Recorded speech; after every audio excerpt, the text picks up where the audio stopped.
Pro-Vice-Chancellor, it gives me very great pleasure indeed to call upon Kayode Damali to give an address to our students. Kayode Damali is an accredited professional speaker, member of the Global Speakers Federation, media personality, and a graduate of Manchester Metropolitan University. Kayode graduated from Manchester Met with a first-class honours degree in Psychology of Sport and Exercise. In 2014, his final year project research on motivation and self-belief was published. Upon graduating, Kayode was elected Vice President of the Students' Union and student nominee on the Board of Governors. Kayode was elected as Director of the National Union of Students before embarking on his career as an entrepreneur, where he has been listed in the top 10 of the most powerful young entrepreneurs in the world. As well as his business endeavours, Kayode volunteers on projects that give young people opportunities to engage with reading, social activities, and the prevention of offending. Please welcome Kayode Damali to the lectern.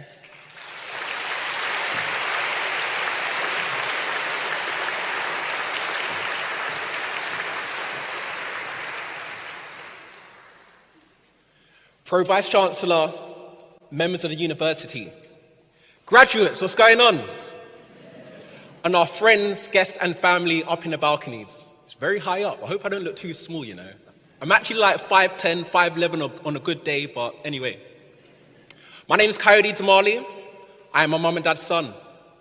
And I'm proud. In fact, I was going far to say that I'm honoured to be here today to deliver this graduation speech. And the reason why I say that's an honour for me to be here today is twofold. Two reasons. Firstly, because as you now know, I came to MMU myself, started in 2010, graduated in 2013. But if you knew what my life was like before I came to MMU, you would understand why I say that this university generally changed my life. And it'll always have a place in my heart. Now, I don't know whether that's by the aorta or the ventricles or the atrium. I don't know where around the heart, but it's definitely in the heart somewhere. So if you're anything like me and proud to be part of this beloved university, or if you're proud to be graduating today, please make some noise up in Bridgewater Hall and give yourself a massive round of applause. Woo!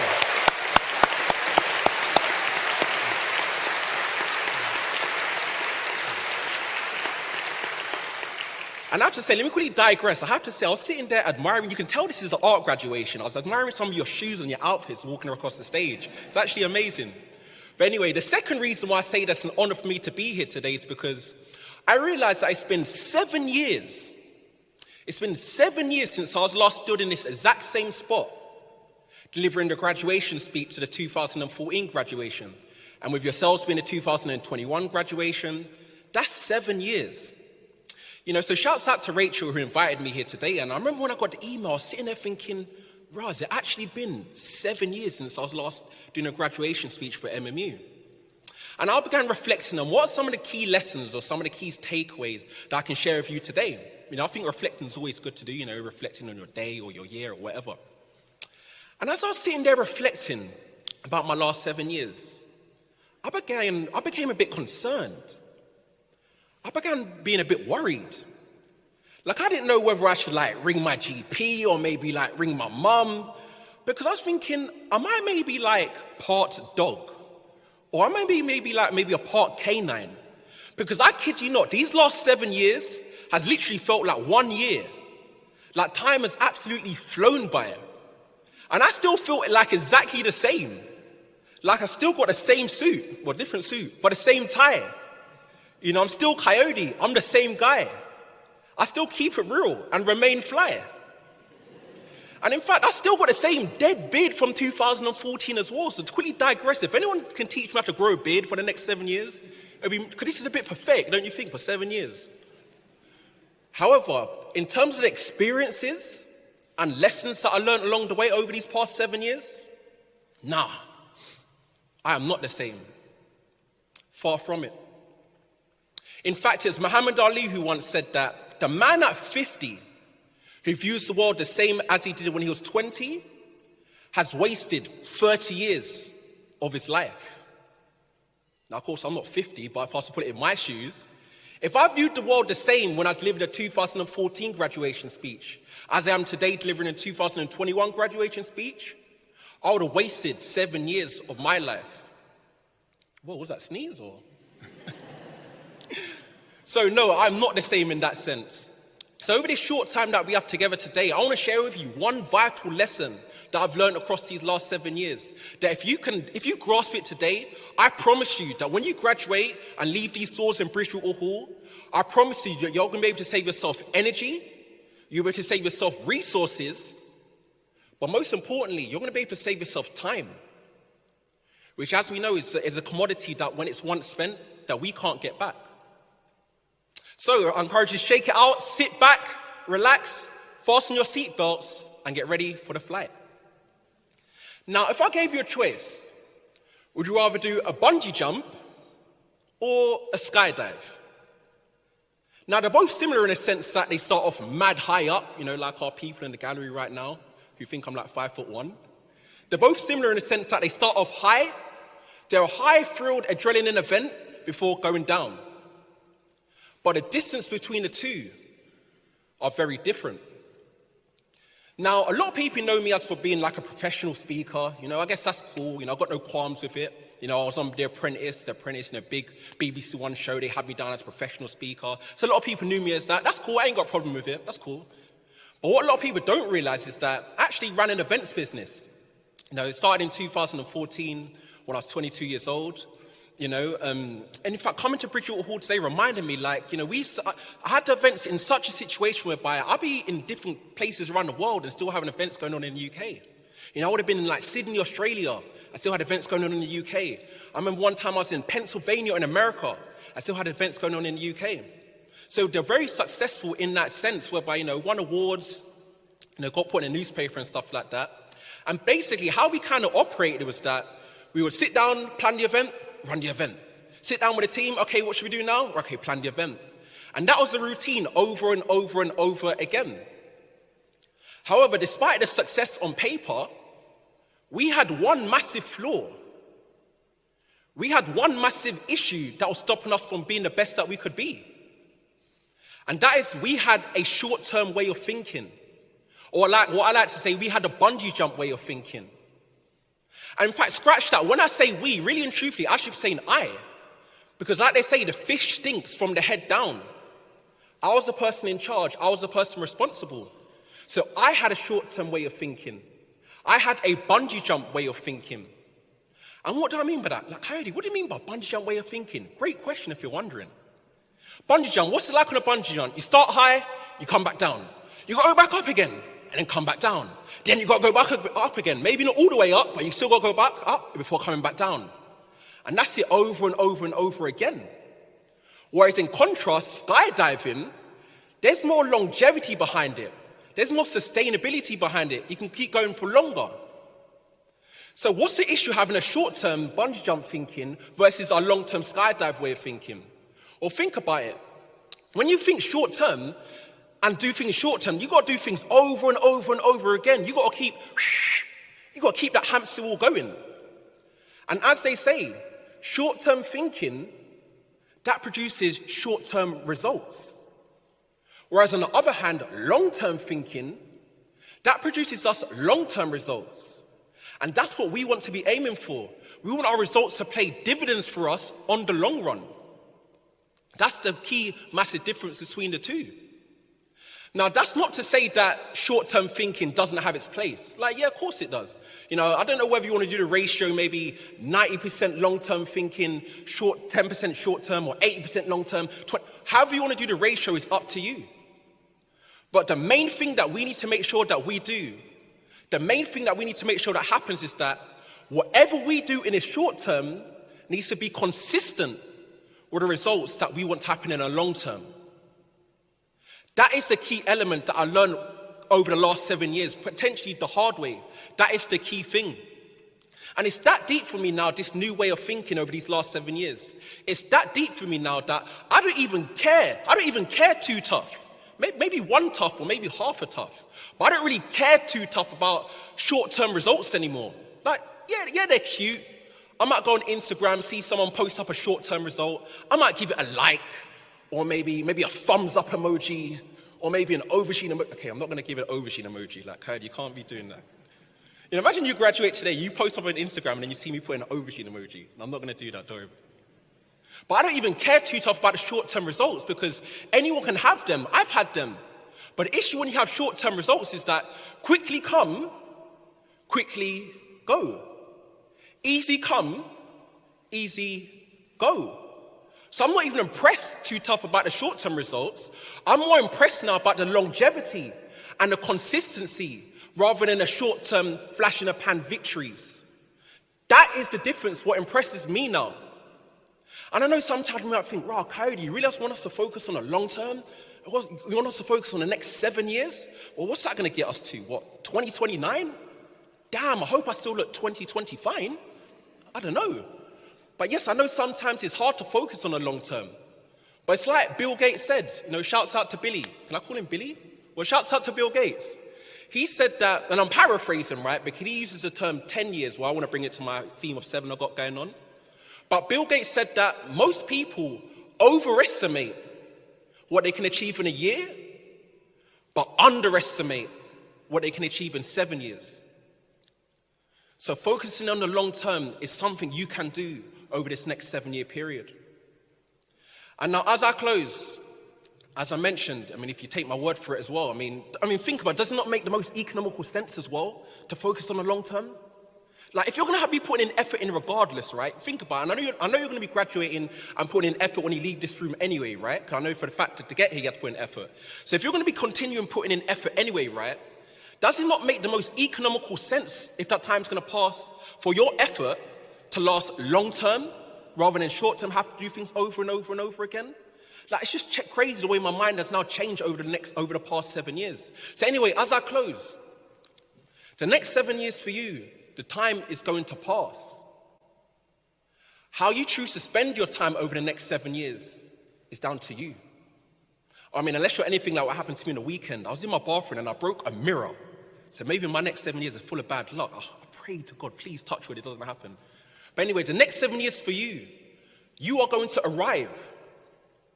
But the question is, where? Now, as they say, the bad news for you is that the time is going to fly. But the good news is that you are the pilot. You get to choose how you spend your time over these next 7 years. Now, I've been your pilot, Kayode Damali speaking. You can now unfasten your seatbelts because our flight MMU 2022 has now arrived at destination graduation, where the success of your dreams is now only limited to your imagination. Gracias por escuchar. Thank you for listening.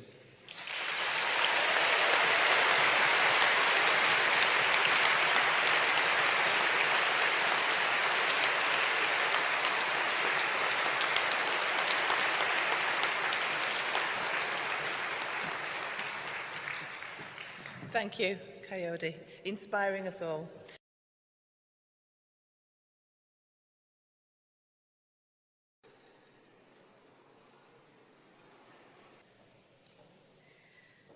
Vice-Chancellor, it gives me very great pleasure indeed to call upon Kayode Damali to address our graduating students. Kayode Damali is an accredited professional speaker, member of the Global Speakers Federation, media personality, and graduate of Manchester Metropolitan University. Kayode came to university through clearing and went on to graduate with the first-class Psychology of Sport and Exercise degree. In 2014, his final year research project on motivation and self-belief was published. Upon graduating, Kayode was elected Vice President of the Students' Union and Student Nominee on the Board of Governors. Kayode was elected a Director of the National Union of Students before embarking on his career as an entrepreneur, where he has been listed in the top 10 of the most powerful young entrepreneurs in the world. As well as his business endeavours, Kayode volunteers on projects that give young people opportunities to engage with reading, social activities and the prevention of offending. Please welcome Kayode Damali.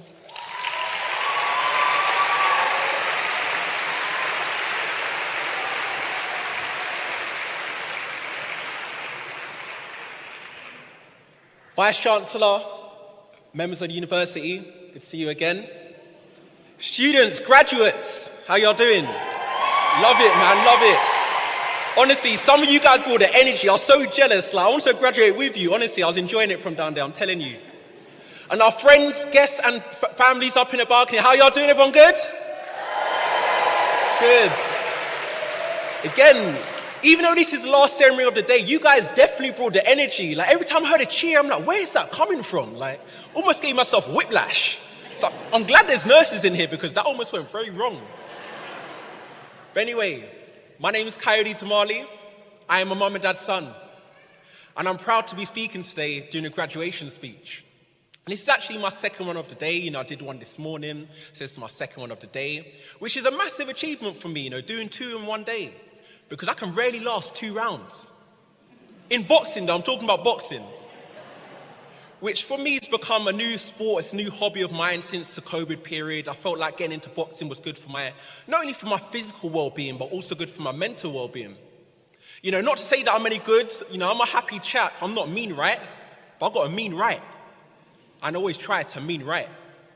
But the reason why I love boxing is because as a sport, I feel like there's so many good lessons, so many good themes, so many good quotes that we can take from it. Take for example, Rocky. Rocky once said that it ain't about how hard you hit. It's about how hard you can get hit and keep moving forwards.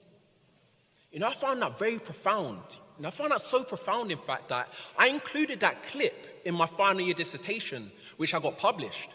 Now, I'm not too sure if I was allowed to do it because of trademark and copyright, so Sylvester Stallone, if you're watching, I apologize. Maybe my people can talk to your people and get their payment made, I don't know. But I found that quote very profound. Or take Mike Tyson, for example. Mike Tyson once said that everybody's got a plan until they get punched in the mouth. Again, quite profound. Made me want to hold my mouth hearing that. Quite profound. Now, I'm not one to necessarily want to disagree publicly with Mike Tyson. They call him Iron Mike at the end of the day. And if he's Iron Mike, I'm probably like Teaspoon Coyote. So I don't want to argue with Mike Tyson. But I feel like he missed out on one key element when he said that quote. And I'll explain why. You see, in 2020, I became an uncle again. My sister gave birth to a boy. I got a nephew. And I say again because I got a niece. And in fact, it's actually her birthday today. It's her birthday right now. Was that a cheer? Oh, thank you. She's going to love that. Thank you. So she's turned 8 today, so I've got a niece and I've also got a nephew. But I'll never forget when my sister introduced me to her partner. She said, yeah, Kayode, my partner, he's a professional MMA UFC fighter. I'm like, damn, my sister goes out with a professional MMA UFC fighter? I was there like FFS. LOL, WTF, BRB. I didn't want no part of it. Professional MMA fighting. No wonder I got into boxing. I need to step my game up. But the reason why I love life is because sometimes in life, don't you find it's interesting that some of the biggest people who can have the most profound impact on you can sometimes come from the people who you least expect. Now, I know you're at graduation, so you ain't necessarily writing notes, but if you were to write notes, I'd want you to underline that. Sometimes they come from people who you least expect. The key word there being expect. Now, the reason I say that is because when I was going through quite a difficult period in my life, both professionally and personally, he was the main person who came to my rescue almost, the person who had the biggest impact on my life. And over this short time that we have today, during this graduation, I want to share with you a few tips that I learned from him. That if you grasp it today, I promise you that when you leave this graduation hall, you're going to change your life profoundly. So let's get ready, let's get into it. Now, when I said to him, things were going on, he said to me, okay, Kayode, you know what? Let's go on a walk. Let's go through the park, let's go on a walk. So we sat down on the bench and, I was explaining everything that was going on at the time, both professionally and personally. And, he was a good listener. He weren't, when you speak to your friends about a problem and your friends are like, what? You should leave him? No, leave her. Well, don't do that business. No, he didn't do that. He was just listening very politely. Then he said to me, Kayode, what do you notice about that tree over there? I'm like, big man, like, which one? We're in a park. Like, which tree are you talking about? He said, that tree. And I said, I'm not a dendrophiliac. I don't necessarily have an attraction to trees, but I'm sure that is an attractive tree. If that tree was to meet that tree, I'm sure there might be some kind of attraction. I don't know. But he said to me specifically, no, Kayode, what do you notice about the leaves? And at the time, it was in autumn, right? So what happens in autumn? The leaves fall. In fact, I love the Americans, they don't even call it autumn, they call it fall. I always wonder how they came up with that. It's like, oh no, the summer season's finished. What should we call the next season? I don't know, what are the leaves doing? They're falling, great. We're gonna call this season fall. I don't know, I think that's how they did it. But anyway, so it's in autumn, and the leaves were falling. So I said to him, yeah, the leaves are falling. He said, precisely, but notice the way that the leaves are falling. They're at mercy of the wind as to which direction they can go. They are limited to how they can control their destiny. I was like, right, interesting. Then he said to me, what do you notice about the trunk of the tree? I said, yeah, that's a very sturdy trunk. He said, precisely. Kayode, from listening to you, it's very clear to me that you are like the leaves. You are swayed by external circumstances. You are not being in control of your destiny right now. I need you to be more like the trunk of the tree, solid, anchored, standing for what you believe in. I said, you know what, you're right. Because picture this, right? Coming off The Apprentice, I kid you not, I was receiving no less than 1,000 messages a day across Facebook, Instagram DMs, LinkedIn, you name it. I was getting messages from everywhere, like 1,000 plus a day, easy, and that was probably on a bad day. And we're always told, you've got to capitalize on opportunity, make the most of it. And I found myself like the leaves, being swayed by external circumstances. So I realized that I need to be more like the trunk of the tree, anchored to what I believe in. So I encourage you from this first lesson that when you leave these doors today, don't be swayed by the external circumstances. That could be your family, that could be your friends, your spouse, whatever. Don't be swayed like the leaves. Be anchored like the trunk of the tree. Stand up for what you believe in, stand up for what it is that you want to do, and be who it is that you want to be. That's all right. And that's right, for proud. Was that a round of applause again? I love that.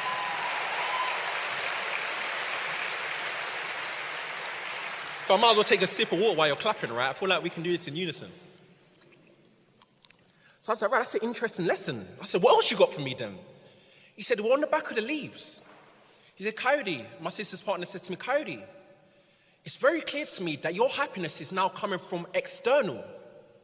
But you need to always make sure that your happiness comes from within. Don't rely on your job. Don't rely on your career. Don't rely on graduation. Don't rely on anything else to determine your happiness. Your happiness should always come from within you. Why? Because if it comes from within you, no one can take that away. Your job can go, career go, money comes and goes. But if you make your happiness come from within you, you're more likely to stay happily for eternity. And the final thing I want to give you that he told me was this. He said to me, Kayode, I used to be a professional MMA UFC fighter, right? I was like, yes! Wicked, we're going to go kick some ass. We're going to go get him. I was thinking about all the people who did me wrong for the past 24 months. I was like, yeah, I've got a UFC fighter now. What? Who wants them? Who wants it? I was thinking even back to year 9 when Jacob took my Bunsen burner. I was like, Jacob, remember when you took my Bunsen burner? What? He was like, no, Kayode. As a UFC fighter or MMA fighter, he said to me, what do you think is the hardest strike that I received from my opponent? And I'm like, boy, this is MMA. Like, you can get hit with an elbow. You might get hit with a knee. Or, I mean, you might even get hit with a chin. Like, I don't know. You know what I mean? Like, I remember seeing Crimson Chin on Nickelodeon. That chin can be lethal. I remember when we were younger, right, we used to go in each other's heads and go like, waggle, waggle, waggle. And them things kind of hurt. So I said to him, is the hardest strike to chin? He goes to me, no. He said, any punch that you see coming, you can embrace it. You can prepare for it. And I knew that to be true myself. Because when I started going sparring myself, shouts out to my coach, Paul Holland. I remember when he put a head guard on me for the first time, and he told me, like, when the punch comes, Kayode, you got to, like, lean into it, and embrace it. I was like, okay, cool. I mean, it didn't work for me. I went into the ring, leaned into it, and I had my arse handed out to me on the floor. You know, that didn't work for me, so, I mean, I don't know how true that was in boxing. But anyway, he said that any punch you see coming, you can prepare for. However, it's the punch that you least expect that can hurt you the most. I was like, right, interesting. So it's the punch that I least expect that can hurt me the most. And again, I knew this to be true. Because for all of us, not just me, what was the biggest unexpected punch that all of us faced in recent times over the past 24 months? COVID. Man, I remember in January of 2020, I was planning my event. You know, I'm not only a speaker, I have an events business too. I was planning my event, January 2020, to happen in March 2020. I was hearing about COVID happening in other parts of the world. I was like, yeah, whatever. The event is still going ahead. Got to March 2020, only 5 people turned up. And I was one of the 5. I made up 20%. I mean, even in my speaking business, I remember signing my biggest contract in the February of 2020. I was like, yeah. March 2020 came, and they pulled it from me. I was like, oh man, this COVID thing is really real. I mean, I got the contract back in the end. Don't get it twisted. I was like, don't come at me. Don't give me my contract. I got it back in the end. But that was the unexpected punch that I faced. Now, going back to Mike Tyson, like I said, he said that everybody has a plan until you get punched in the mouth. But no, Mike. It's not that any punch, it's not that your plan is ruined by punching in the mouth. It's the unexpected punch that ruins you. Because any good plan, you have a contingency plan, you have a risk assessment, but it's those unexpected punches that can affect us, that can ruin us. So now as I close, and as you're about to embark on this graduation, to go out there in the arena of life, make sure that you're gum shield in, your boxing gloves on, and remember those lessons. Firstly, don't be like the leaves. Be like the trunk of a tree. Be solidified, anchored for who you are, what it is that you want to do, and what it is that you want to be. Secondly, remember that your happiness should always come from within. Don't rely on external things to make you happy. And finally, remember it's that it's the unexpected punch that can hurt us the most. I've been Kayode Damali. Ding, ding, ding. The next round of your life is about to begin. Gracias por escuchar. Thank you for listening.